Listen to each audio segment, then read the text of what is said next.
તો છોટાઉદેપુરમાં કપાસના પિલાણની શરતોને લઈને જીન માલિકો નારાજ થયા છે। કપાસના પિલાણની શરતોને લઈને જીન માલિકોએ ટેન્ડર ન ભર્યા।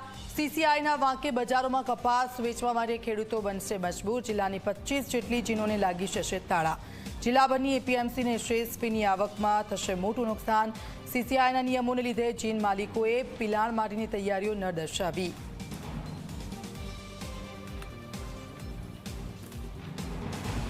એટલે બધી પરચેજ એમનો અધિકારી કરે અને જવાબદારી જીનવાળાની ઉતારો તમારે મેન્ટેન કરી આપવાનો, એ બધું શક્ય નથી।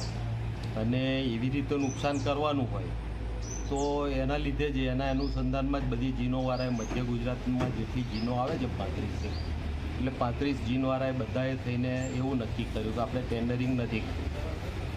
અમારું એક જ માંગણી છે સીસીઆઈ જોડે કે ભાઈ તમે ઉતારો ચેક કરી લો અને જે ઉતારો આવતો હોય એ તમારું છે, અમારે તો એમાં કશું જોઈતું નથી। અમને તો અમારા જીનિંગ પ્રેસિંગના પૈસા મળે એ બહુ છે, પણ એ લોકો એ રીતે એગ્રી નથી।